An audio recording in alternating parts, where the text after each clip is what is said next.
दिशा सालियन प्रकरण, ठाकरे अडचणीत. राणेंकडून आदित्य ठाकरेंच्या अटकेची मागणी.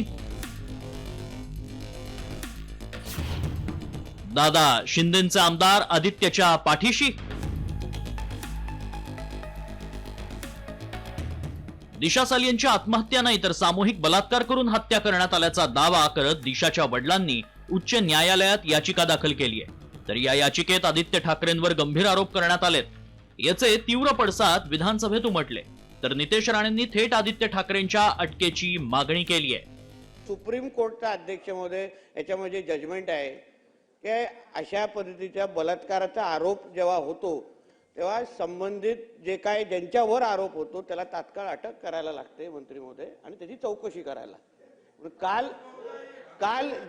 काल अध्यक्ष महोदय दिशा सालियनच्या वडिलांनी सतीश सालियननी जे काय आरोप केलेले आहेत, माझं म्हणणं की अन्य लोकांना एक कायदा लागतो ना अध्यक्ष महोदय, करावा ना अध्यक्ष महोदय, एवढीच विनंती आहे, करा तुम्ही. कॉमस्कोर नुसार आता isakal.com आहे देशातील नंबर 1 ची मराठी न्यूज वेबसाईट.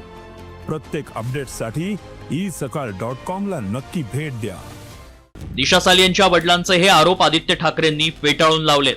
आता तुम्ही पण ह्या गोष्टीशी साक्ष आहात. गेले 5 वर्ष बदनामीचा प्रयत्न हा होतच आहे सातत्याने. कोर्टात आहे, कोर्टात बोलू.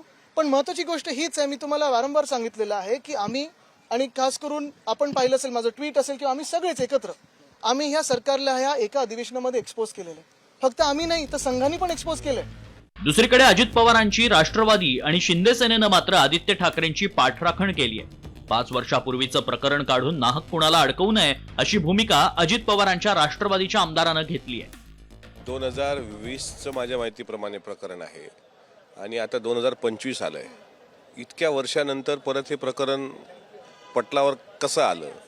आता तिच्या वडिलांना, म्हणजे ज्यांनी याचिका दाखल केली, त्यांना जर वाटत असेल की आपल्या मुलीला न्याय भेटला नाही तर इतके वर्ष मग त्याबद्दल शांतता का होती? आदित्य ठाकरेंची चौकशी व्हावी, ठीक आहे ना. त्यांनी मागं पण सांगितलं की चौकशी करायची असेल तर नक्की करा, पण एखादा नाहक कोणी त्यात गुंतू नये. तो त्या फॅमिलीचा वैयक्तिक निर्णय आहे आणि त्या प्रकारामध्ये CIDने पूर्णपणे सांगितलं की याच्यामध्ये कुठल्याही प्रकारचा राजकीय अँगल दिसत नाही. 14व्या माळ्यावरून पडून तिचा मृत्यू त्या ठिकाणी झालेला आहे आणि त्याच्यामुळे एखाद्या प्रकरणामध्ये सगळ्या यंत्रणा ज्या शासनाच्या आहेत त्या अशा प्रकारचा रिपोर्ट देतात. त्यामुळे कोणावरही चिखलफेक करणं किंवा कोणाला फसवणं मला तर योग्य वाटत नाही. आता ज्यावेळेला पोलीस यंत्रणांनी त्यांना सगळ्यात क्लीन शीट दिली आहे तर मला वाटतं हायकोर्टाला याचिकेतून फार काही वेगळं बाहेर पडणार नाही. तर भाजप नेते सुधीर मुनगंटीवारांनीही या प्रकरणी दबाव होता की नाही कोर्टानं ठरवावं अशी भूमिका घेतली आहे. कोर्टाकडे ठरवू द्या ना, दबाव होता की नाही हे तुम्ही आम्ही कसं ठरवणार आहे?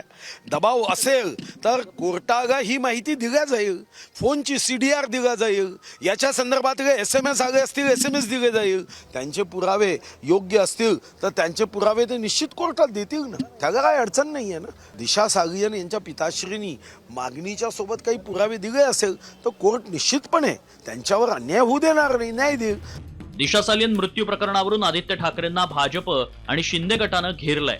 मात्र दुसरीकडे महायुतीचेच नेते आदित्य ठाकरेंसाठी मैदानात उतरल्यानं सरकारचीच कोंडी झालीय हे मात्र निश्चित.